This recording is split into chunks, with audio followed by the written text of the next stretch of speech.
they were inventors and always making things, and they made their own TV, they made their own washing machine. So I went there and they taught me everything. I used to mix the chemicals, develop the films, enlarge, print. So I went to work there, and I worked there.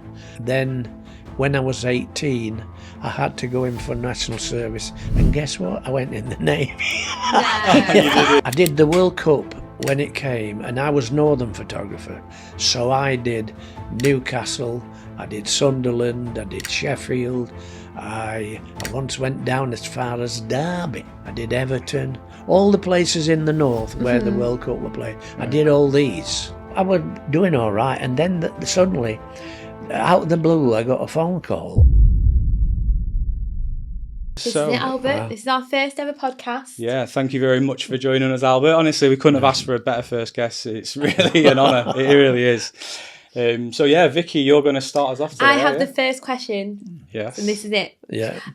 We want to know about Albert's childhood and you growing up. Yeah. So take us back. Now then, my childhood was during the Second World War, and my father was in the Navy, and we rarely saw him. He got torpedoed 4 or 5 times, and I think we never knew where he was or if he was, and my mum, she had to raise some money, so she used to work on munitions in Sheffield, doing shells and things, and she probably worked on night shifts, and she'd go to Sheffield, and there were transport laid, because we lived in Barnsley then, and I had an uncle, a great uncle, who had been gassed in the First World War, and he used to stay and look after us at night, me and my brother.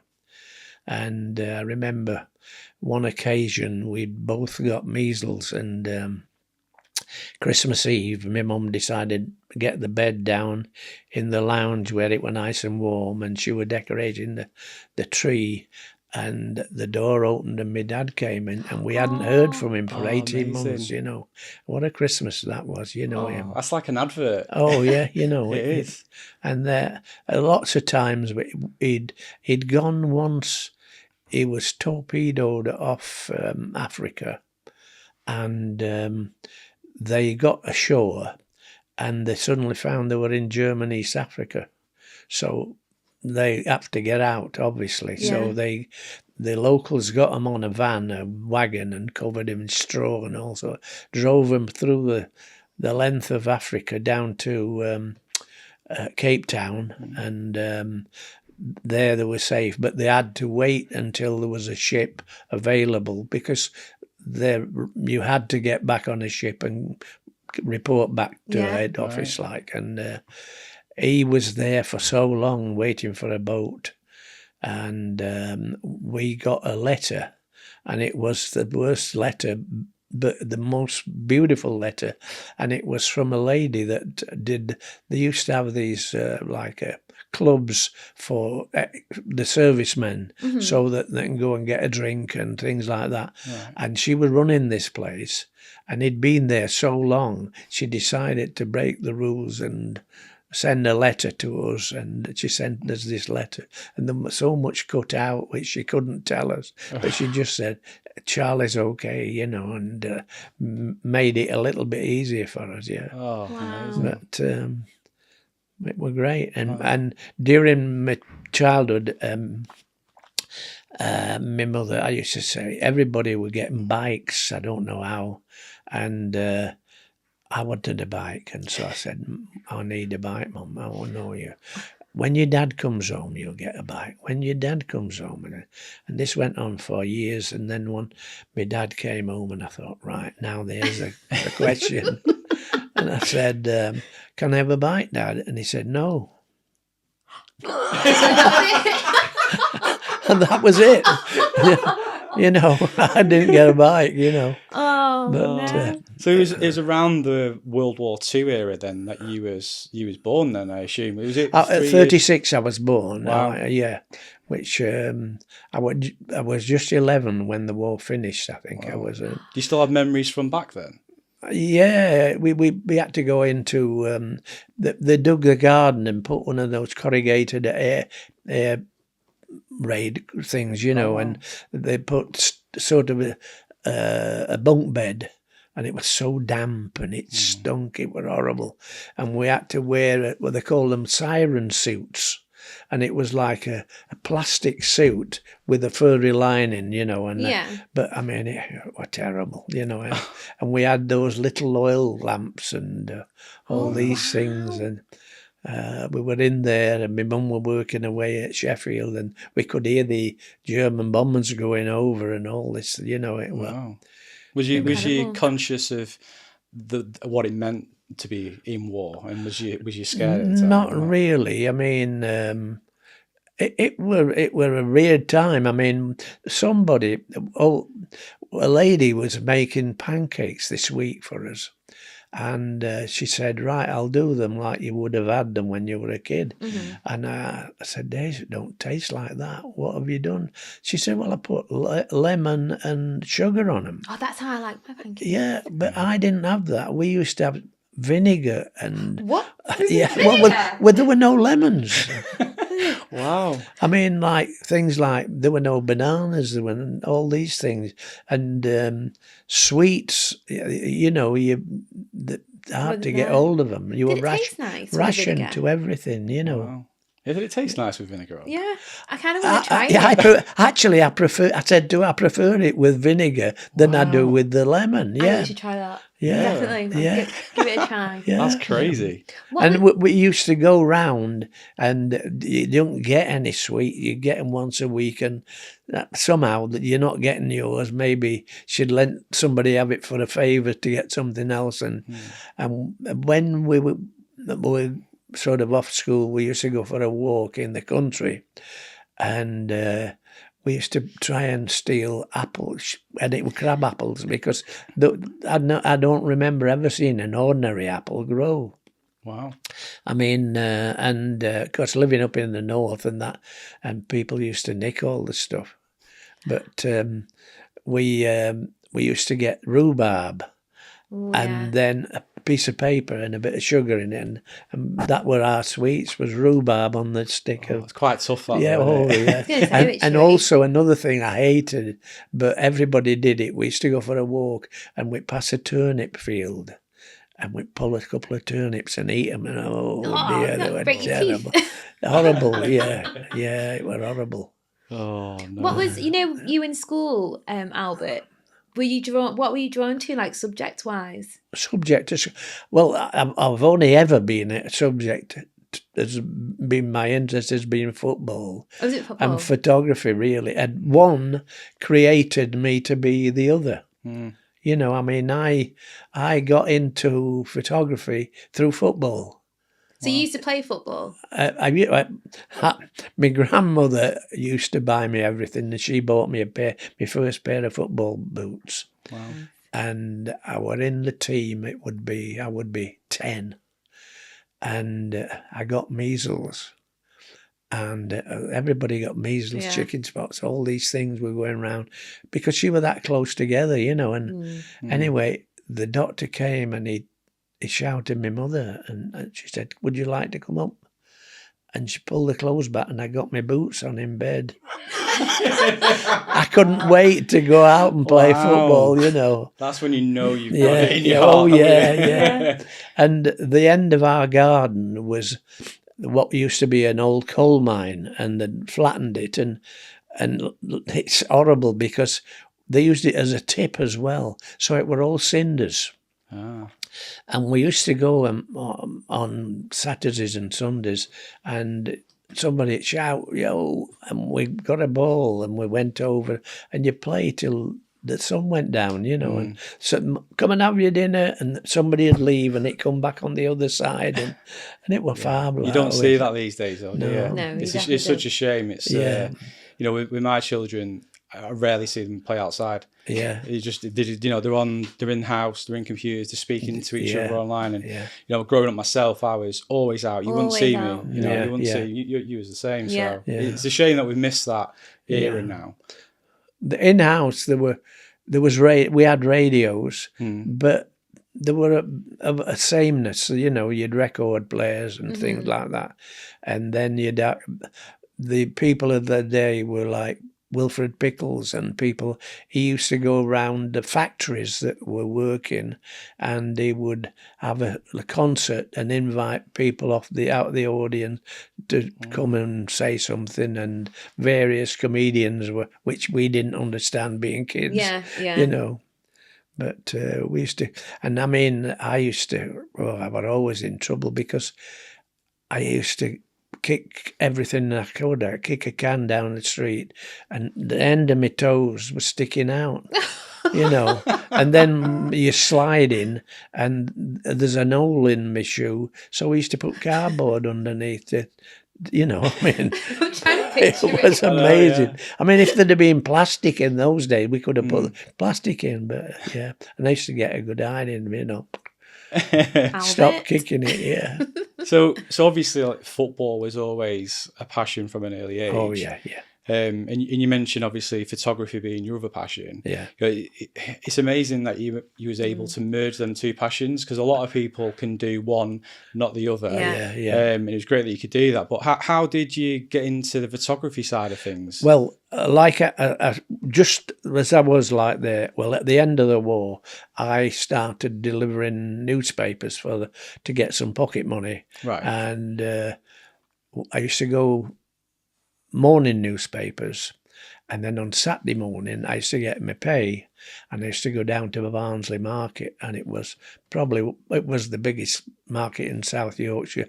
There was a fish market and this, that and the other, electric market, and all selling things. And there was the guys that not £50, not £20, that sort of all them. And there was a guy in Barnsley Market. He was often on television afterwards, and he used to sell plates and dinner services and pot dogs and all this sort of stuff. And he'd get a basket with straw, and it'd have a full dinner service laid out. And then he'd say, how much? And then that lady over there, and he threw the basket to his assistant, who caught it. You know, you're all thinking he's going to drop it all. And it used to be entertainment as much.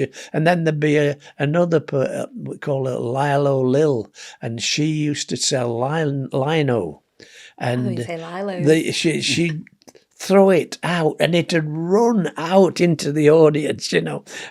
But my favourite was I loved cartoon jokes and magic, you know, things like that. Yeah. And I used to go, and this guy, he just had a table, and I used to go stand at the edge. And I used to watch him and think, oh, I know how to do that. And I sort of take my time watching so that I knew which to buy and which one I could do without buying it, you know. Wow. And he used to come over and give me a clip and say, clear of you. You know, because he knew what I was doing, you know. And so that's what I used to do with my pocket money. And I used to go into the fish market, and I always had a portion of snails. And I get a pin, and you pick the middle of the snails out and things like that. All things like, you know where the money went. Yeah. And this particular market, it was like a semi-second-hand market. And it was like the bargain market, you know. You went round and you pick up a bargain. And my father, before the war, he was looking round for some shoes, and he went in this market, and there were some lovely brown brogues, you know, with the design on and that. And it's the one on the box, and he said to this guy, how much is them? And he said, so much. And he said, right, can I try it on? He said, yeah. So he tries it on. Yeah, fine. So then the guy said, do you want the other? He says, no, I'll take them. He said, that's good. And he gets home, and he opens the box, and the other one's a club foot. You know, whenever I went in that market, that would in the back of my head, don't ever buy any shoes. I bet. Yeah. So how did the market relate to, like, you starting in photography? Then I used to go round, and I thought, I've been and watched the guy with the jokes and this, that, and I drifted into this particular market. And this guy had such a different selection of things. And there was some pictures about 3x2, like in a cardboard frame. And there were my heroes, Stanley Matthews, Tommy Lawton, all these people. And I said, what are these? And he said, oh, you print your own pictures. And I said, what do you mean? He said, right. He said, you buy a packet, and in the packet is a negative and some 6 sheets of paper. It's called printed out paper. And I've known people that's been in photography all their life and never heard of it. And what it is, it's a photographic paper, and you put it behind the negative and you hold it up to the light, and it prints it. Oh wow! But if you don't put it back in the thing, it'll keep going black. It kept going, and every time he showed it somebody, it went darker. So consequently, I used to go every week and buy a packet, and I used to get different negatives and all this, and I printed these things. And it was such a disappointment. And also, we didn't have a camera, so I didn't know what it was or anything, But it just fascinated me. It was like, science on it, what I mean? Yeah. And so I used to go and get these. And my father, he had a cousin, and he worked in a local newspaper. And he came to see us one day. And I was showing him my pictures. And he says, right. He says, you know what you need to do? I said, no. He said, well, we use this, and to stop it going black, you get this crystal, put it in water, and it's called hypo. And you put it in, and it dissolves the silver that's not gone black, and they wash it, and you've got a permanent print. So I was made then, I went to the chemist, got some hypo, and I used to darken. My wife says the bathroom, I say the toilet, but we used to darken all the windows and the doors and everything, and I used to get in there, and I'm just going to develop, and somebody wants to go in the toilet. But that's how I used to spend my spare, and I'd go around all my mates and say, have you got any pictures? And they had cameras, them box cameras and things, and I got doing this, and I loved it. And then it came along, the school, we went on one of these educational type visits, like they all do if you lived in an area where there were woodworkers had shown. We lived in a mine working area. I mean, most of the kids, this is the difference we had when my dad been in the Navy. Most of them, the dads were at home because they were miners who were working around the mine, Anyway, we went down the mine, and I love the camaraderie and like my kind of thing, and all the lads and their parents and brothers lived there. And I thought, right, I want to go down the pit. Anyway, my dad said to me, he said, when I was a kid, he said, I couldn't choose, he said, but when you ready to leave this year, what would you like to do? And I said, well, I'd like to go down the pit. And he said, no chance. Yeah. Wow. So I thought, oh. And then he said, what else would you like to do? I said, well, I'd like to be a boy seaman. Well, he's been deep. He'd been getting sunk with submarines 10 years earlier, and so he's certain I weren't going in the Navy, So I said, well, I'm glad I can pick what I want, Dad. That's wonderful. And then my uncle said, what about asking? Oh, I used to go to this place where my uncle garaged his car, and above they were called the photo finishers. And they used to print. You'd go into a chemist shop, leave a film, and next day you'd have it back printed. Yeah. Well, they used to do this. I hadn't a clue about it. All I knew is I could print. I was doing them at home. So he had a word with this guy, and they employed mostly women because there were no summer. There was summer photography, but nobody was able to take pictures when the light went.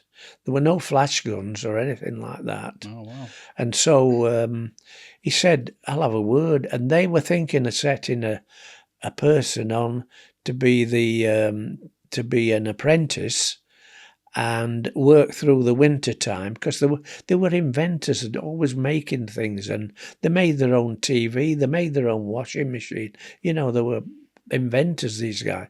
So I went there and they taught me everything. I used to mix the chemicals, develop the films, enlarge, print, colour, frame, you name it. I was taught everything.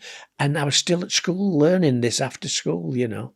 And then I thought, well, I'll go there. I can't go down the pit. I can't do that.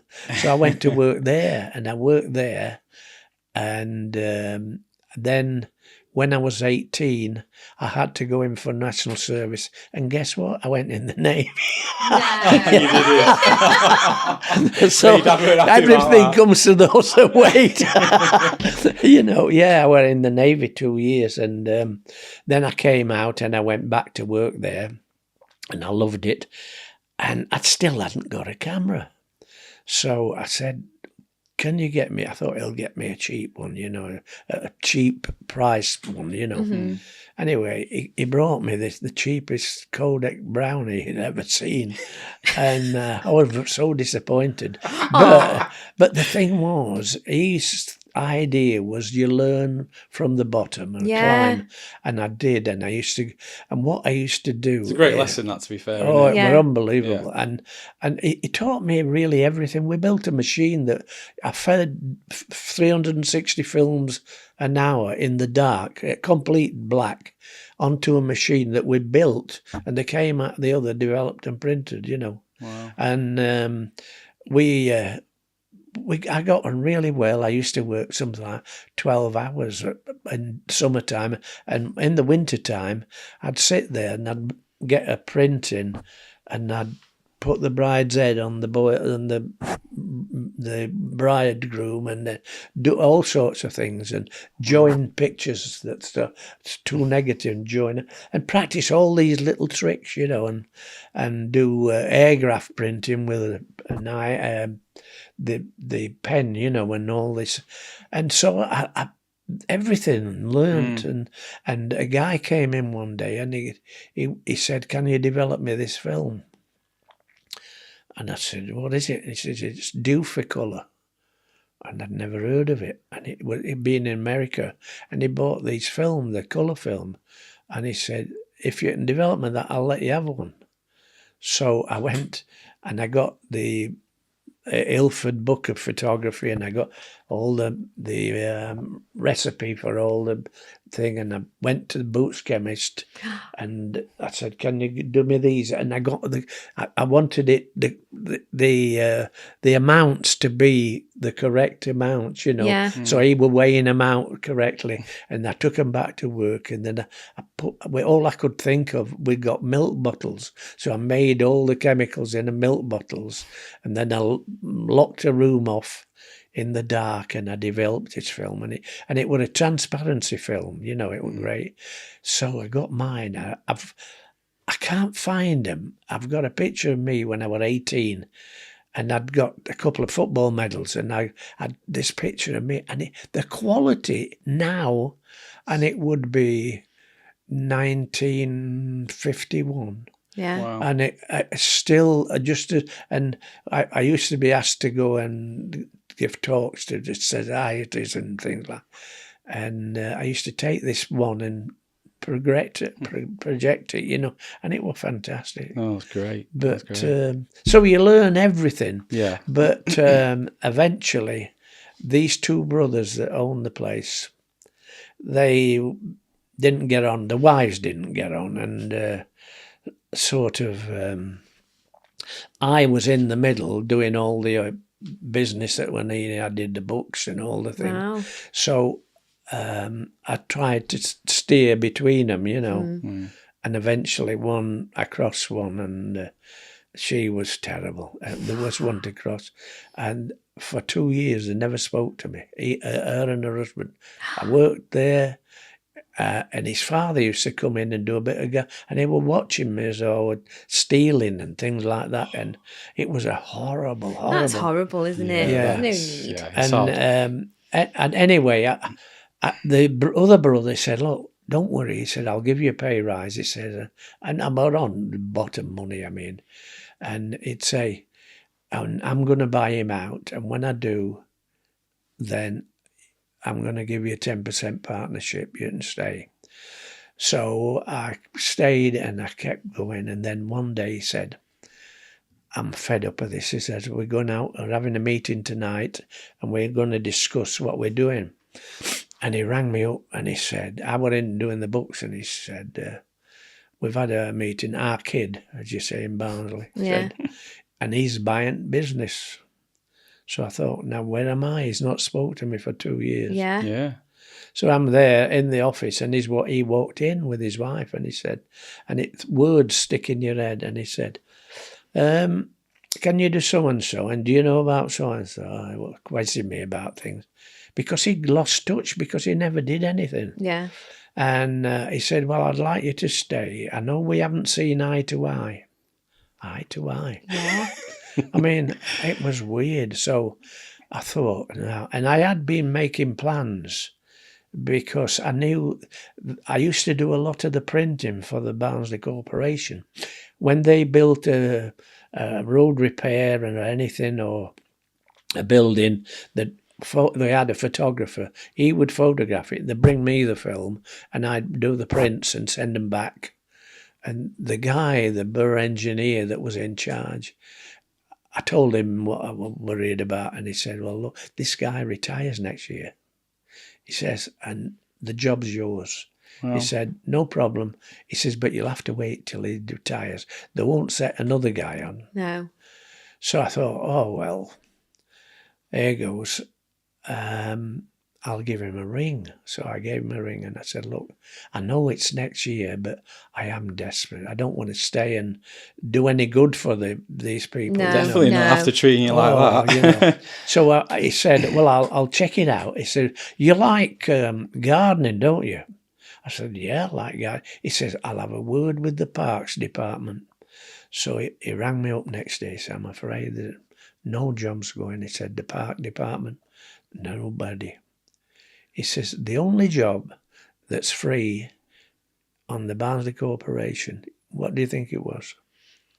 I want to say sports because that's what you ended up in, but what are you going to think? What painting? No. Grave digging. No. Yeah. This is what you were saying about the different jobs you've had. Yeah. Wow. Grave digger. So he said that he thought, just only job that's going is the grave digging. Wow. And I said, I'll take it. Wow. And so I gave my notice in and I left within a week and I went grave digging.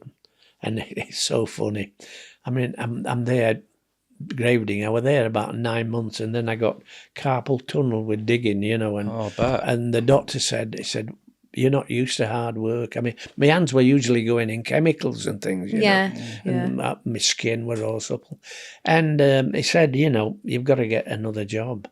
And I was on painkillers that were drugs, and I used to sleep with my hands like that so that the blood fled. Oh, it was horrible pain. Oh, wow. How old were you then, Albert, when you were doing grave digging? Now I would be about... I was married. I got married when I was 19. I would be about 21, 22. Oh, wow. Yeah. And anyway, I working there. This cemetery, it was lovely. It was really a nice place. And at the bottom was a big lake. And I used to go fishing there when I was little, And up the hill, there were these trees above and in the sun. And I thought, it's a lovely spot, this. And this guy I was having a coffee with, he said, do you know, if you work here, you can get a discount for a grave. You can buy your... What a company benefit that is. So, I mean, my wife doesn't say much. And when she does, she doesn't say much. And I went home and I said... Have you thought about where you'd like to be buried, love? Got a great place. She said, yeah, on top of you. I mean, you can't make that up, can you? And she said that, and I thought, so and so. I mean, it's so funny that. But anyway, I stuck this job, and I couldn't stick it anymore. It was really painful. But people, you know, whilst I was doing that job, it was rather funny. I mean, my brother-in-law, to take the mickey out of me, used to say, Brother Sexton, and all this sort of stuff, you know. And anyway, I used to go and I'd take pictures during the week, at weekends. I'd do a wedding, I'd do a christening on Sunday, and I'd be doing graves all week. So I was like a priest, really. I mean, I was. You basically was, wasn't yeah, you know, I mean, doing the whole thing. But yeah, I was doing all right. And then suddenly, out of the blue, I got a phone call, and this guy said, "Oh, it's Jeff." He said. He was a photographer in a village nearby, and he used to have all these. When he was doing it, he'd have a club for women that are just pregnant, and he'd sign them up, and they paid him weekly, and then he'd do the baby when it were born, and I used to do all this printing for him, and so. He said, somebody said that you were grave digging. It's not true, is it? I said, yeah, I'm afraid it is. He says, oh, he says, I got fed up and I left, and I'm now working at the Sheffield Telegraph and Star. He says, and there's a vacancy. Wow. He says, do you want me to ask? I said, oh, please, you know. So I got a trial, and I went in, and I became a printer at the Sheffield Telegraph, developing and doing all the printing. And then it's funny how lucky, I always say I'm lucky. I was doing that, and I used to help a local photographer.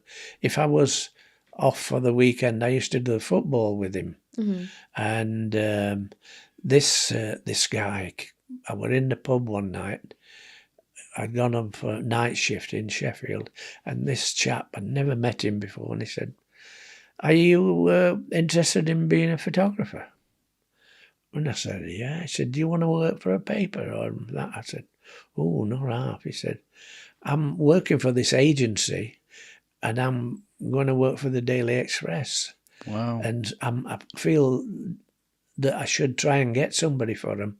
He said, and I'll recommend you. He didn't know me from Adam. Wow. Mind you, the other lads had said, well, Albert will do that. Yeah. Right. But I got this job, and it was me and another fella, my friend, at the Telegraph, and I got the job, and I built it up and got another job, and we were working together. And within 3 years, three of us were working there, doing all right. Wow! So you went from being a grave digger, to working for, was it a national newspaper at that time? We covered all the national national newspapers. Wow! And they'd ring us up, and the local papers, and if there was a news story, they would ring you up and say, can you do that at such and...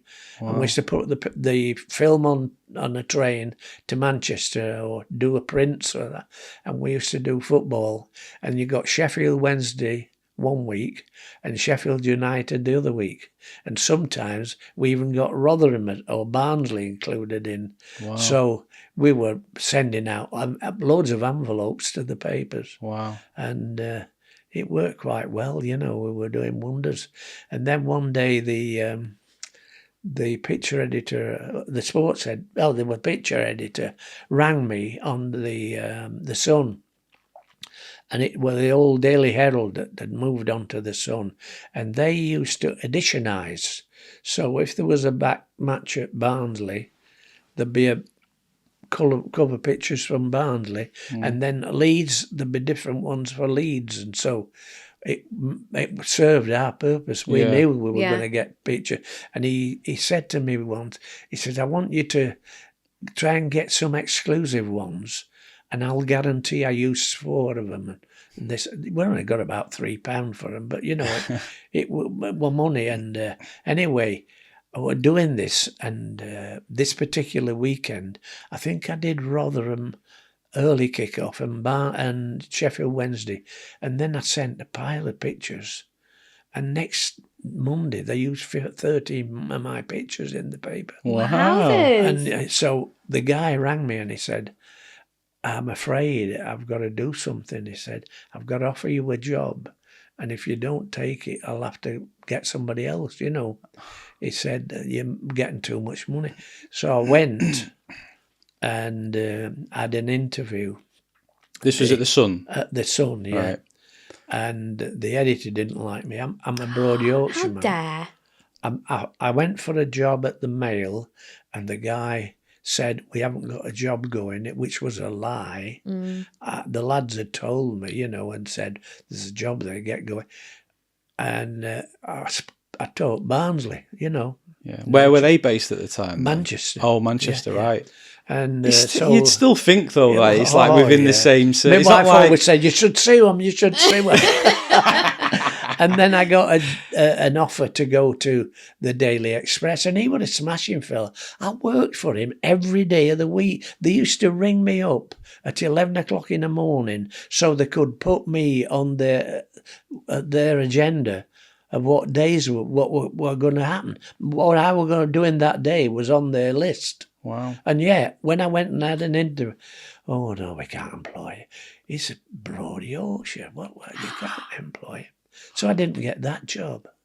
That's crazy. And further along, years after, when I had got the job on The Sun and that, there was a vacancy on the Express, and a pal of mine that worked with me in Sheffield was the assistant editor on the Express. And he says, great, we can get you here at last. And this, I said, you get stuffed, I don't want to. Good on you. Good on you. That's how it should be. But, you know, it's weird like that. And the thing is, when it's not who we are, it's what you do and what you know. You know, I mean, I went to The Sun and I was working a sports photographer.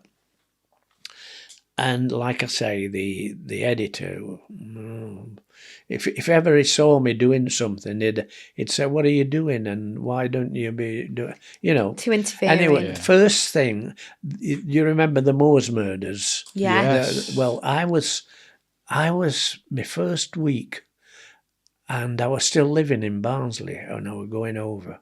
And I had to move to Manchester. The editor said, you've got to come on, live over here. But I hadn't had time. My wife had just had twins, so I couldn't do anything. Wow. So and the picture editor said, would you do us a favour? You're on your way home. He said, would you call at where they're digging the moors? He said, and the guy there has been on since 8 this morning, and relieve him so he can go home and hang on till we get a nightman in. So I said, yeah, fine, no problem. So I went over, and there's a pub at the bottom at Greenfield, and they were all up top. But when I got there were nobody there. And I went in the pub, and there was nobody in the pub. And I looked up when they had a caravan, which they was nobody. They'd all buggered off, hadn't they? You know, that's the sort of thing. Pardon my French. And so there was the reporter, and I used to work with this reporter before. And I said to him, I said, I've just got a picture. I said, I need some words. If I give you the picture, will you keep it exclusive? And we will, and then send a copy for the words for the thing. And it was, as I was looking for the others, I saw a car stop, and a guy got out and ran up to the police. And I thought, I know that fella. And I grabbed my camera, went up, and it was Derek Ibbotson, the 4-minute miler. He was one of the first guys to do a 4 minutes. And he lived at Huddersfield, and he went that way. And he was telling the police that he'd seen a particular car in a certain area where they weren't digging and things like that. So I got a picture of him on the top of the hill pointing something out to the police. Wow. And you seem to have quite a knack for taking pictures that... Yeah, but the guy that don't go and have a look and do it, don't get it, does he? Yeah, you know? That's very true. You know, yeah, because obviously, you know, looking at quite a lot of your work, and you've taken, we'll get into it, but you've taken some incredible pictures over the years.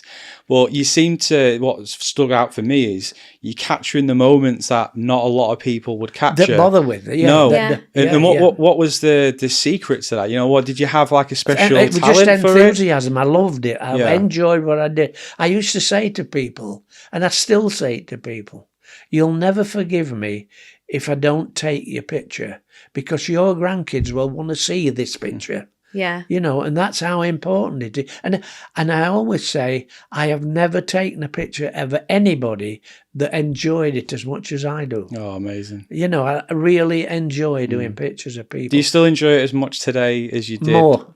Wow. When I retired at 2000, my grandson was 8 and he wanted to play football, and I took him to the YMCA and I used to take it. And I was the only one in the family that bothered that he wanted to play, and he did, and I took him. And then the following year, that's Matthew, by the way. Yes. Yeah. And he wanted to play for a new club that were Squires Gate. And so we went there, and he played there, and he said, "Oh, Dad, I'd like to go watch Man U." I thought, you're having a laugh. They cost more for the pies than I can afford. Anyway, I said, we'll go to Squires Gate because they've got a senior side in the non-league. And we go in, and they've got a programme. So I bought a programme, and I said, oh, that's a bag of rubbish in it. And behind me was the chairman. And he said, oh, do you think you can do better? And I said, I think so, yeah. It was a picture of a net with a ball in, and I thought, gee whiz, you know. Anyway, the following week, I started doing pictures for him, and I did the programme, I printed it, I paid for the cost, I did all the work, I printed it, and I did put him on a website, did a website for him. Wow. And I used to pay to go in. Still, even though you did all that? Even though I'd done all this, yeah. I insist, and the people used to say, why are you paying? I said, because we need the money, you know. Wow. I mean, yeah. And that's a love of the sport. Yeah, you know, I mean, really. And even the last Saturday, I went to the match, and I went in, and Ian's son was on the gate. And I went, and I'm getting my money out, and he said, no, we don't. I said, you're having a laugh. I pay because we need the money, you know. Wow. I mean, if I couldn't afford it, I'd climb over the wall. I believe you on that as well. I believe you. Yeah. We had, obviously, we knew that you were coming, so I was on your Instagram scrolling through. Yeah. And, like, being honest, I'm not, like, a massive football fan. My biggest thing is that my dad supports Everton, and my little claim to fame is he got me as a mascot. So I'm on the pitch in the full Everton kit, presenting the ball to the referee, and that's, like, the closest, like, football I've been. Yeah. But on your Instagram, I saw Muhammad Ali, I saw Tiger Woods, and I saw Chris Eubank. So boxing was more my thing with growing up with my dad. So did you get a chance to meet, you know? Oh, yeah. I mean, I spent a week with Stanley Matthews in Malta, where I got him. It's funny, I was telling you, when I bought those little cards, 1951, 52, my hero, Stanley Matthews, was on there. I photographed Staffy playing again at 61 in Malta. Wow. And I stayed with him for a week. That's amazing. You know, what a life he used to take me every morning to his baker. His baker used to have a rock in the back garden with a sort of a charcoal thing in. And Stan was so proud of it. And Stan was... he didn't eat meat and vegetarian, and he was very tight on his food. Exercise, running all the time. Still at 60 odd? And at 61, I've got a picture. I think Matthew's using it in this thing I'm doing. But, wow, that's amazing. But there's some like absolute, you know, giants, legends of history over there. Well, when he was 80, I think it was 80. I got on, I used to go and do pictures of him, and the guy at this agency in Stoke, they were sort of acting like his agent. I mean, and they used to ring me for pictures and things like that, and I'd go down and do pictures. And then when it was his birthday, he was doing a brochure, and they wanted pictures, and he said, I want Albert to do it. Oh, and, you know, I mean, man, wow, that's it. Well, the one that stuck out to me the most was, you know, and probably quite a few people say this to you, but obviously the '66 World Cup. Yeah. You know, one of your pictures that's on the Instagram. Exclusive. Yeah, exclusive was of the Charlton brothers, and just wow. Is it when they're hugging? That's it, yeah. Yeah. You know, tell us a bit more about that. Well, did you know how I did it? No. No, I'd love to know. I'd love to know. I mean, my mate, a good pal of mine, we worked together on The Sun. He went to America, and he's a super photographer. He had the Times Life exhibition of Muhammad Ali in New York. Wow. And he wrote about when he saw this picture, and he was saying, yeah, a mate of mine, Albert, he said he'd have bunged somebody to do this and done. And it's so, there is nothing further from the truth. But this is a Cockney thinking, you know. Yeah. And he did the Campbell crash, you know, when Donald Campbell spun and died on the Bluebird. Yeah. Well, he did that. And what happened? He did it. It was about 7 a.m. that they'd done it. And he got the pictures, came back, and the London wanted the pictures very quick, so he had to send the negatives to London, and of course they were putting an enlarger in the one place and there were scratches all across all the pictures there. And the thing is, they'd only got one set which we'd printed originally, and they wanted them all, and they were sending them round the world, and he were heartbroken, and he said, oh dear, and he sent the negatives to Ilford, and Ilford did some retouching. Well, when I was freelancing, I used to retouch everybody's stuff, and I used to retouch with a brush with one hair. Wow. And that was my palette, that. And I used to get, it's called Lamplight Black, a Newton Ridley paint, and I used to, and I get the right thing on there, and then I paint it on, and I paint it, and most people that retouch the paint, to retouch, you dot, because pictures are made of dots, so I used to fill the dots in, and if it was black, I had a Swan Newton scalpel they use in hospital, and I scratched the black off and lift it off. Wow. Yeah. And then if you had script too much on, I'd put the dots back with this. And the snag is, you look at it and it's covered like dots and that. Yeah. But we used to use the chemical at this place where we worked, and we used to do a lot of retouching and colour pictures and we discovered somewhere, the boss had done it before I went there, and it was called Printamol, and it was a little jar of varnish, and you dip cotton wool in it, and rub it all over the print, and it's suddenly beautiful, bright picture. Oh, nice. And I've still got one somewhere, that bottle.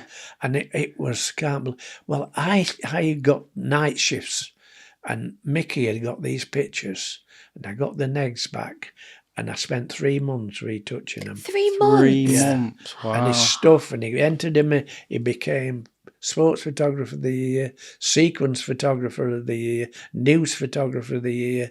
He went down to London, he received an award from Princess Anne. It were Rank that used to give the awards, and he paid for me to go with him because I'd done all the retouching. To the World Cup? No, for these pictures of the thing, yeah. Sorry. Yeah, so how did you end up at the World Cup then? Oh, now the World Cup. I did the World Cup when it came, and I was Northern photographer, so I did Newcastle, I did Sunderland, I did Sheffield, I once went down as far as Derby, and I would go to Everton. I did Everton, all the places in the north where the World Cup were played. Right. I did all these, and the finals in London, innit? So I have a go at the picture editor, and they said, well, I think we get 2 tickets. You might get one, and this, that, and the other. And we got one. And because the Sun and the Mirror were the same group, we had to share it. So Montefresco, he got that one. He was number 1. And I got the other one. And I'm so proud I got this ticket, World Cup and all that. And now you go to the gate and I've got my telephoto, which in its thing, you would get arrested if you took it on a bus. Right, it's so big. Gun. No, it's a gun. Oh, yeah, because obviously, Yeah. It's got a pistol whip. And you squeeze it and release it, and it focuses that way. Yeah. Wow. And I'm not kidding. I knew that. You would get arrested. Anyway, that's all I had to go, that telephoto lens. And it was like a short telephoto. And what happened is I get this pass and I'm so chuffed. I'm made. I'm going to Wembley. And I'd been there months earlier when Everton played Liverpool in the final, and so I was really proud of this. And I go on, and the guy, oh yes, right, follow me. And I go with this guy, and we go up some steps, and we go into the stadium and round the back, behind where all the people are sitting on these 4. And he said, there you are. And the entrance to the stadium where everybody's sitting is 2 builders' planks over the entrance. And there's a television guy sat on one side with his gear, and I'm sat at the other side. So you didn't even get a seat? I might have got a splinter, I don't know. But I get up there, but that was not bad. I mean, I weren't happy. I was happy I were there. Yeah. I got up there, and then I got my gear out. And honestly, unless they came to the near line, what a waste of time, because they were too far away. This lens wouldn't, in them days, we didn't have any extend. And I'm sat there, and they came out. And I took a couple of pictures, and I thought, I'm wasting my time. And then the fans started jumping on the edge of the wood, and, So I thought, it's a waste of time. And I thought, well, enjoy the match. So I sat there and watched the game, and it was smashing. And then the game goes into the goals, and then the end of the match, and they start going about. And I thought, right, everybody stood up, so I'm standing on top of this, and it's moving. I'm struggling to keep it still. No tripod, no nothing. Wow. And I saw the Charltons. Like, my eyes went on to them, and I just saw them go together, and they dropped to the knees and hugged each other. And I went click, and I got one picture. Just the one? And That's a magic one. Oh, I hope it's sharp. But it was so far away, and there was a bit of movement, and it wasn't out in focus, really. But it's the only picture in the world. Nobody got it. No television, no film cameraman. Nobody got it. Insane. Wow. And Bobby Charlton, and I sent it in because I had to go and do the reception for the teams, Lucky. I went there to do the reception of the teams, and the Prime Minister were there and everything. And we were allowed so many minutes before the meal, and then we click, I get my picture, and I rush out, and I'm in such a hurry, I press the wrong button, and I go down in the lift, and I go too far. And when I get to the bottom, I come out the lift, and Bert Trautmann, the German goalkeeper, is leaning against the pole. No. And I said, hey, Bert, they're going to start the meal now, get up there. And he said, it's all right, I've given my ticket away. I said, what? He said, the guy that were the Kipsman from Germany, he didn't get a ticket, so I've given him mine. Oh, nice guy. And That's I said, lovely. Whoa. And he said, no pictures. And he says, if it appears anywhere, you've had it, I'll get you. So I never told anybody until he left, Wow. But, I mean, I'm lucky to get that. Oh, do you know when you took that picture then, did you know that you'd caught something special? The Charlton brothers. Yeah, but I hadn't got the right lens. The thing I were on a bouncy, so I didn't know what it was like, and I didn't see it developed. I didn't go back to the office. Obviously, you can't look at it straight away. I've got a panic, and I look at the papers next day, and it's not used. Oh. What? They used all these pictures, Bobby Moore being carried and all these things, all these pictures. And I thought, it can't be sharp. Yeah. It can't be sharp. So then the Charlton brothers, they did a brochure for the Charlton brothers, and it was the pair of them, one coming from Leeds and one coming playing there and this, that and the other. And the last picture in this thing was about that big, and it was that picture. Oh, wow. And it said on it, picture by Albert Cooper. Yes. Oh, And I thought, wow. what a proud it. moment. How amazing. And it was better than my picture, which I'd managed to get from London. And it was sharper, so I copied that picture. Then, years later, Bobby Charlton did a film about this World Cup experience and how we loved it and this, that and the other. And it about that thick, 25 quid or 30 quid it was. And I looked in it. I used to, wherever I went, I look in books to see if I've got pictures. And I know mine, and I know which it is. Yeah. And I looked in and it's in there. And my son says to me, go to, what's that bookshop, Newton? Waterstones. W.H. Smith's or Waterstones? Was Waterstones, W.H. Smith? Yes, Waterstones. Yeah. Yeah. I mean, I can't read. I mean, and honestly, I've only read 2 books in my life. And the thing is, I can't read, I can't spell. So you can you can take a good picture. That's but anyway, the thing is, he says, go and get that book from Waterstones, copy it, and then take it back within 7 days. They all do it. So I did. So I went and I got this book and I photographed it several times and then I took it back and they said, I'm sorry, we don't accept it. Honestly, God, I've still got the book. Well, it's certainly a memory, isn't it? Yeah, it's certainly a memory. Anyway, one day I'm watching telly and Bobby Charlton's talking about this book. And I thought, it might just... some page might be there, Yeah. And he's looking through it, and then he opens it, and it's a full page picture. And he says, look at that. He says, that's some picture. He says, I said to our kid, our lives will never be the same. He says, as we hugged each other, I said that's what he said. That's what he said to us. Wow. And then he looked up, and then he said to the comment, that's some picture, isn't it? And I thought, that's my picture. Oh, I'm so excited. But still, nobody's put it in the paper. That's crazy.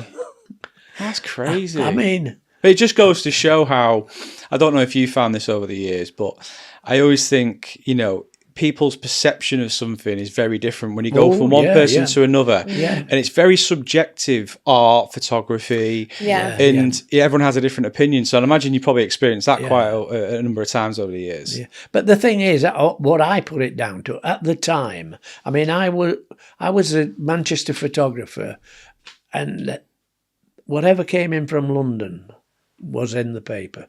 And the stuff that they got from London photographers because they drink with them, they talk to them, they're mates with them, and they go in the paper. I mean, hundreds of similar stories. And the thing is, I never got chance to go and sort of push it or say, have you seen now the guy that will be making the mirror up will be 25 or he won't know who Bobby Charlton is probably. No.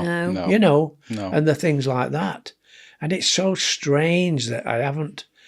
And what I should have done, and everybody said, I bet you've got it autographed. And I thought, no, I've been to his house a million times and I never took it to get it autographed. Oh, wow.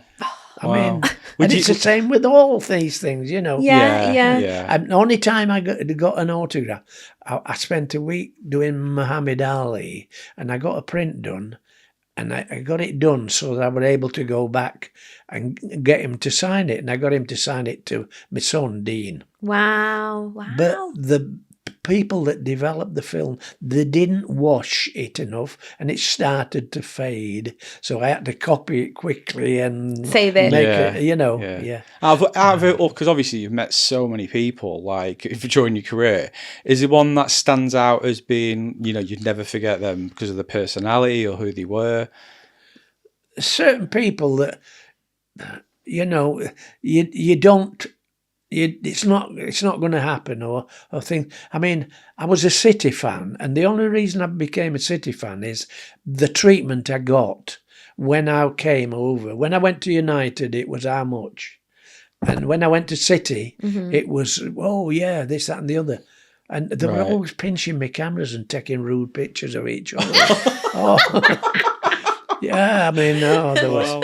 I mean, there was a guy. The guy that was skipper when I first went down was Johnny Crossan, an Irish lad, and he was a smashing lad, and he'd do anything. Nowadays, you're talking to the captain, Yeah. And Johnny Crossan, they form a team group. We used to do the team, and then they'd sit in a line, and you photograph the heads. And I'm in line with all the other photographers, and I get Johnny Crossan there. And then it goes out of focus. So I refocus, and it's pin sharp, and then it's out of focus, and everybody starts laughing, and so I don't put it up to me eye. I look over it, and Johnny Crossan's like that, and when I focused, he goes like that. And it's a lovely relationship, with them. And I mean, the number of things. I mean, one day a woman rung us up, and she said, "My son has started playing football. He's a goalkeeper, and he plays for the school, and he's 10. And last week they lost 40 something, and the weekend they lost 30, and he's getting really heartbroken because all these goals and the rest of them take the mickey out of them. Could you get a picture of Joe Corrigan or something like that?" So I thought, let's see what. So I rang Joe and I said, "Look, this woman's got this little lad," and he said, "Oh, bring him." He says, "Sunday morning." After about 11 o'clock, something like that. So I said to this woman, "Can you get him down to it?" "Oh, can we? Well.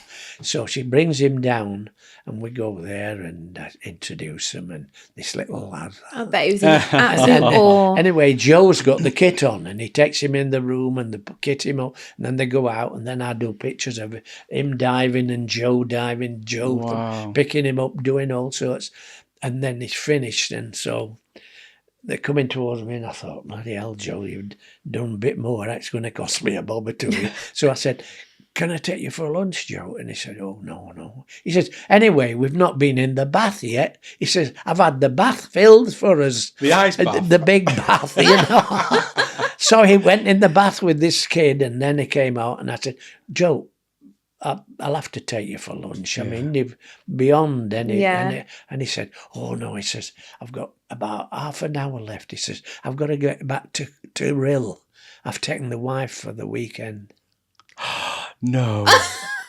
and he's come all the way. Oh, my word. From a weekend away to do that. And, wow. Shows and how much that kid will never forget it. Yeah. That's such a magic moment, isn't it? Yeah. But how much he thought of you by doing that as well. Yeah. Oh, well, I mean, he nearly killed me. Colin Bell was injured, and he kept having trials to see if he would fit. And anyway, they rang me and said, "Colin Bell is having a trial." Now, he's had loads, and this. He said, "But you're going to try a fitness trial, shooting, and can you come down? Don't tell the others." So I said, "Yeah, go down." So I go down, and he's taking shots at Joe Corrigan. I've got a picture. He's shooting at Joe Corrigan, and I thought, if I get behind the net shows, and the back of Joe, he'll probably get in front of it. So what I did, I got in the net behind Joe, and Colin gets the ball and he hits it, and it comes straight at me. The trouble is, where's Joe? All of a sudden, the ball hits the camera. It cuts my face, and blood running down here. My gosh. I've got a best souvenir in the world, And somebody says, "Quick, get a towel." I said, "Never mind a towel, get a camera." and I've got the picture of my souvenir, Colin Bell. Wow, Yeah. That's amazing. Yeah. I wanted to touch base on a little story I heard from your grandson, and it's just really fascinating to find out. But I believe you met Andy Williams on a train. The reporter rang his agent and said, "Can we do anything?" And they said, "The only time he can spend for you is on the train." Right. So we went on to London and got the same train back. And his wife didn't want to be on the picture, so she sat there. And he's there with his kids, a little girl and 2 boys. And this little boy is smashing his like this all the time, And and he's saying, "Don't watch Emma." And I said, "Look, do what I do, tickle him." Yeah. So he tickles him, and he's laughing and they're all laughing, and it's a lovely picture, Yeah. But Was he a these nice things guy? happen. Oh, he was smart, lovely. Yeah. He What a great was voice. just like he is, Some Yeah. people are, and some people aren't, Yeah. What was the song? Sorry, what's the song? It's beginning to look like a lot like Christmas, isn't it? That's He used to have most Christmas famous. shows. Oh wow. Yeah, probably one of the most famous Christmas songs. Well, it is, isn't yeah. Well, he always had the Christmas do with him and his brothers, like the barber shop in America. Oh, yeah, the Big quartet. thing, yeah, Nice. yeah. Oh, I love them. Yeah. So you've done a lot of travelling then, haven't you, Albert? Where have you travelled to around the world doing what you love? I've been to Russia several times. Have you? Yeah. Wow. I've got some great souvenirs from Russia. Near the Basel Cathedral and near the Kremlin, there's gypsies selling all the time. And my wife and I, we don't go shopping, we shop together. And I'm knowing the prices and everything everywhere. So the lads, whenever we would go anywhere, they'll say, "Right, Albert, you get the watches and get this, that," and I go round and buy them all, and then I'm handing them out. Usually I end up with the one that don't work, But we went to Moscow, and this gypsy come down, and they carry a baby under their arm, but it's a false arm. Wow. Why And is it that false? arm is the pickpocket arm. No. Oh, yeah. How clever. Yeah. Anyway, the thing is, this guy, he came and he said, "What about this?" And it was one of these, like a flag thing that they present to, they present the captain with theirs. And this one, it's a red one with Lenin's head in gold on it. And it's full of World Cup badges, Olympic game badges, torpedo badges and things like that, and all these things. And it's so lovely. It's beautiful. Wow. But when I went anywhere abroad, when I go anywhere, I buy the duty free. I usually buy whiskey and cigars. You're a whiskey man. Yeah. And then when I go, I need some assistance. What happens is the Mirror will get the GPO to ring their GPO, and they'll make it so I get a telephone line and I can send me pictures and that. Okay. And so the first thing I do is I find the guy that's doing it, and they are your cigar and whiskey, and Nice. Everything's. And I went to Moscow Dynamos, and this guy, it was the groundsman's hut, and we're all piling in and all this, and I just slipped him this bottle of whiskey and and he took this thing off the wall, this souvenir, and when they won the cup in 1940 something, and I said, "No, it's value." And then this guy said, no, you must have, Wow. and all this, and that's. And wherever I went, I used to do things like. Yeah, you've got to do that though. I'm a massive, even now, I'm a massive believer of, you treat people right and you'll get it in return. You get it, yeah. Mm-hmm. I went, my daughter married a lad whose granddad was Polish, and I were going to Poland. And so I said, "What's Poland like?" And he says, "Oh, they can't get needles, pins, and this, that, the love of jeans and all this." So I filled a suitcase full of stuff, and we went to, I can't remember, it was a World Cup game. Gary Lineker scored over it. But when we got there, they'd put the photographers in the open air on top of the stand. So if it rained, we'd get soaked. So we go downstairs, and there's like a telephone room like this, and there's two old ladies sat knitting. And I looked around and said, "Phone, can we use oh, no, a reporter. I said, "All right." And I said, and I opened my suitcase, and let me give you a whiskey. Wow, they wouldn't let the reporters look in the room. Their reporters got sent on the top, and we were working in the room. Nice. And the trouble is, our office was so inefficient that I was the only picture that never got sent, because our other end, they were paying for not coming, and things like that. Wow. And at the end, I got everybody fixed up with a line, sent the pictures, and my pal on the Times got the Times to send a motorbike round with his pictures for me when we got back. Wow. Would you say, because obviously, you've been involved in quite a few different sports, one that's standing out for me, just because I'm a Man United fan, was like, Alex Ferguson. You've taken quite a few of him over the years. Yeah, I get on well with the Fergie. Yeah, did you know him well then? Yeah. Oh, yeah. When Fergie was at Aberdeen, we had a reporter in Glasgow, Jimmy Roger, and Jimmy Roger was a down-to-earth type fella. He used to say, "Here we are, the miner and the gravedigger." And he said, we used to go and see Jock Stein, because Jock Stein were a friend of Jim Roger. And when Alec were leaving, Jim Roger allegedly got him his first job. Oh, right. And so, and everybody in Scotland respected Jim. He was the one Tommy Docherty used to ring him for tickets to go to watch Scotland play football, Wow. And anyway, when I was sent up, Jim was already there, and they were doing a special, a crazy thing. The Daily Mirror have a record paper, the Record in Scotland, and they sell that. And they decide to send a full squad to do a new Daily Mirror picture to sell in Scotland. Yeah. Because the Sun had gone there. But they forgot they were fighting their own paper, the Record, and they didn't like us. And I used to stay in the hotel, and I couldn't get a Daily Mirror, because when they took the papers round to the newsday, they used to put the Mirror under the shelf.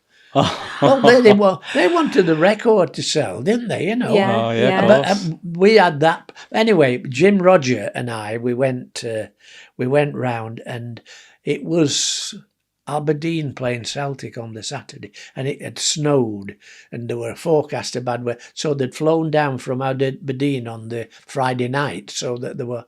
And Jim Roger and I went, and we had dinner with Archie Knox and Alec Ferguson. Wow. And we then told him the players we wanted to photograph, the up and coming. There were Strachan, Eric Black, and all the young Scottish ones that became the top players, Wow, mate. And when Alec came to Man United, and he looked, I was the only face he recognised. Oh, wow. He does things the way he wants them done, and if you go that way, you're okay, Messi. And I went. Do you remember Manchester United pulled out of the FA Cup because they were playing in the World Club competition in Japan? No, I don't remember. Yeah, well, the Man United didn't play because they were so close in matches. Right. And Palomine from Isle of Man came over. He used to look after the Wrexham chairman and that when they came to so we go in, and we go in the the boardroom, and Bruce is in there, one of my favourites, and Kelvin goes out and he comes out and he says, "There's a guy next door who wants to see you." I said, "What's that?" And went in, and it were Fergie with the chairman, and and Fergie says, and Wrexham, his son was the assistant manager, and they beat Middlesbrough, including Gary Pallister, manager Brian Robson, Gazza were playing for him. Wow. So nobody thought little Wrexham were going to beat him, and they did. And Fergie came out and he put his arm and he says, Albert, he says, they think Man U's out of the FA Cup, but we're still in there, Because that obviously, like, the people you've met, like, did you used to pinch yourself when you met some of these people, or was it just part of starstruck with them? Yeah, was you ever starstruck, or was it just part of your job? Yeah, the thing is, you never know until you meet anybody. Sometimes people that you've admired all your life let you down, right? And some are, like Joe Corrigan, and do things like that. Anything, I mean, one guy rang me and he said, "There's this lad in hospital, the Children's Hospital in Manchester, and he's got a bad broken arm and this, that, and the other, and he's a mad keen City fan." And who was it? It was... Anyway, I think I took Tony Buck. Tony agreed, and we went. And I picked him up and took him up to see this lad. And he took... And as we going, he said, "Hang on, we're waiting for Mike." And Mike Summerby came running out of the souvenir shop with a carrier bag and what have you. And he gets in the back and we go in and photographing this kid. And then I notice over there's a little girl with all those wires sticking out, and they put them, and she sat there and he's hugging her. Wow. Mike Summerby, and he's showing her what he's bought her and all this. And so I went over and he said, "No pictures." Yeah. He said, "I come here every week. I don't want my picture." Oh my God. That's so amazing. Some people are what you want them to be, innit? Yeah, absolutely. Do what you want them. I mean, some people, you looking to do a picture and they know before you do it what will make the best picture. So they're ready to go, sort of thing. Yeah. Mm. Is it surprised you how technology has moved on so much that you can take pictures now so easily? Is that surprised you how fast that happened or not? I was involved in the technical after the picture had been taken, doing things with it.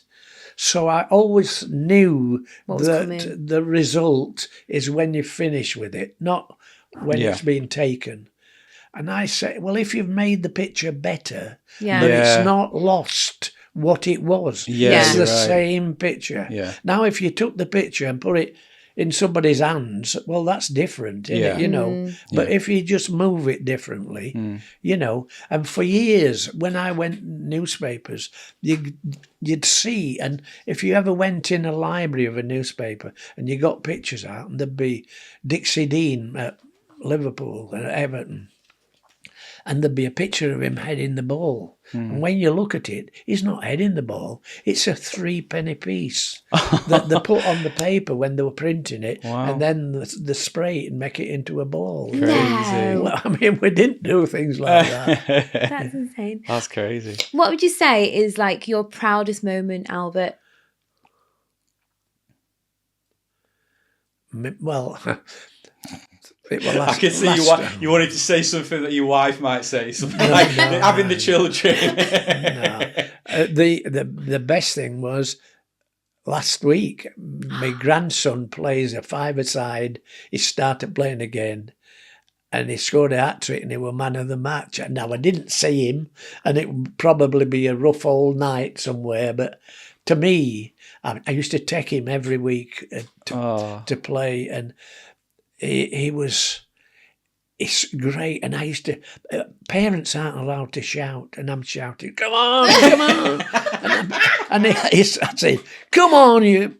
And he'd say, "I can run better than you." I can run faster than you. And he used to argue. And the captain and the managers come, you're not supposed to enter into an argument with the kids. You know? But I just wanted the best for him, you know. And my son, I always thought one day he would be a photographer.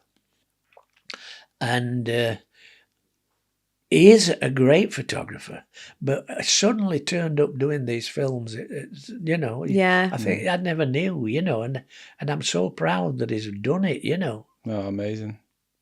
No. And it is a sort of person, I mean, he is what I would have wanted him to be, you know. Yeah. And he's better than me, so. And you've admitted that now. Yeah, you've admitted it. You've admitted it. Well, it goes to show, because when we did some research beforehand, you know, the way that your grandson speaks about you, the fact that he's put on an exhibition for you in Manchester, like, you know, I can only dream that my, you know, future grandchildren, if I have them, would even remotely think about doing something like that for me. Even if I have the work to be able to display in an exhibition. And obviously it's in bucket loads of stuff you've done. So it's incredible. Incredible. What a life to live. Do you look back at it and think, wow, that was my life? Because it must have, like, probably not through the time that you was actually doing it, but looking back now, you must think, wow, what a career, what a life. Yeah.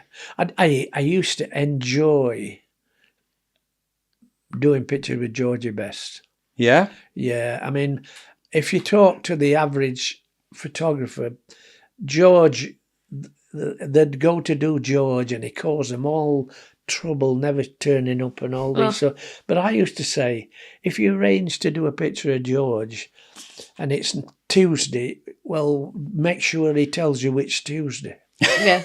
Or which 7 o'clock, or, you know, because he was very loose with his arrangement. But I used to go when I first started on the Sun, and one of the first pictures I got, which I thought was different class, was Man City got into the first division, and George Best was having his first game, and he was up against his partner, Mike Summerby. And so the office said, we want a preview for, you got the back page, you know, and it's Saturday's match to do that, or that match that's the big one. So you're putting it in. And Frank Clough, a reporter from Sheffield, who I knew quite well, he said, yeah, what a great thing, Duel in the Sun. Because we're on the great Sun. title. And I thought, great. And I happened to have in my boot my son's guns, toy guns, didn't I? So I couldn't miss. I went, and it's all a case of, what do I say if they say no? What's the next step, thing, you know? So I went down to this shop, and we came outside the back, and I said, right, we're going to do a duel. They were happy and the right. So I got them stood back to back, you know, and it's a lovely picture. It's been copied all over. Yeah. And they did it, and they loved it. It was great. And then many, many years later, they did a DVD, and it was Man United's DVD, which was Best, Lowe and Charlton. And then City was Franny Lee, Colin Bell and Mike Summerby. And I went down to do this at presentation. And then I got Summerby and Best with their DVDs. Oh, wow. Back to back, you know. Incredible. But Bestie, and there was a girl, she worked at, she was in Oldham, and she rang me and she said, I've just done a portrait of George Best, painted it. And she said, I'd love to get George to see it and have a picture. So I thought, well, so I rang George. Yeah, bring it down. And I mean, it's just as blasé as that, you know. And another nice guy is Mark Hughes. Mark's a smashing lad, and many a time I've asked him to do a picture, And he'd say, yeah. And then he'd suddenly, oh, but I work for the Sun. But, you know, I mean. Yeah. Was there one picture like that? Was there one picture that you wish you'd caught of someone that you didn't manage to? Lots of pictures. If I see a good picture, we all show each other our pictures, and I always put, I wish I'd taken it. That's what I say with lots of them. Is it more? It doesn't matter who it is. No, okay. If the picture it deserves it, you know, that's the only thing I can think. Oh, yeah, amazing. No, it's been fascinating, honestly, listening to your stories and your career. It's I think a lot of people will find it really useful that not only did you follow your dreams and manage to make it, you know, a success to the level you did, but also to marry that with obviously your love and your passion of sports as well. Yeah. So it's great testament to yourself, and obviously a lot of people hopefully watching will be able to listen to this and hopefully follow their dreams as well. So yeah.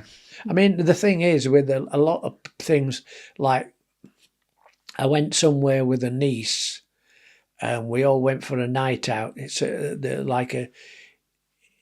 the way into Blackpool, there's a place where they dress up as Indians and things like that. Okay. Cowboys and Indians. And we used to take the kids, they were lovely. And they used to have what I wanted to get in on. They had a quick draw thing. And they had a machine that recorded the quickest one. Oh, and I'd love that. They go pull a gun and the bell rings and they go like that and shoot. And that then, if it might go red, so red's one or green. Yeah. And I thought it was fabulous. Anyway, they came over from Barnsley and we thought, we could take them there. There's nothing like this. And they're dancing and there's a guy there with a full headdress right to the floor. Absolutely magnificent. And my niece says, wonder if he'd mind if I took his picture. I said, if he heard you say that, he'd be annoyed if you didn't. Because he's wearing that for people to see him, and that's the thing. And it's the way you got to ask people, isn't it, really, you know. Definitely. We always, because our podcast is called A Lifetime of Wisdom. Yeah. Have you got any wise words to like end this with, to share with obviously ourselves and our viewers as well?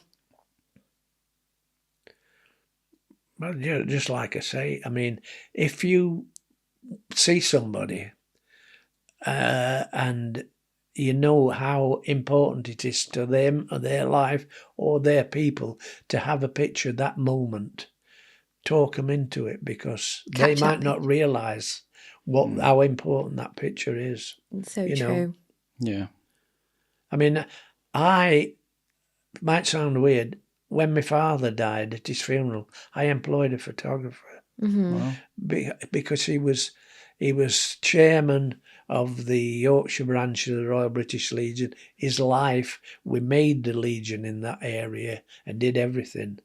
And I just wanted that picture of the trophies coming out. The flags were all over the coffin and that. I've never seen it printed, but I thought it's important to have that picture. You know? Absolutely. Yeah. Absolutely. Well, thank you very much. No, thank you for having me. Honestly, it's been great and an absolute privilege for us to be able to record this anyway. So, thank you. And may your exhibition be as successful. I'm sure it will be. And we'll put a link to it, obviously, when we post this. So anyone that's wanting to obviously see it, because I know it's virtual as well, they can do so. I saw it was virtual. Did you try the goggles on? Yeah. Didn't it? Okay, well, thank you anyway. Yeah, well, thank you.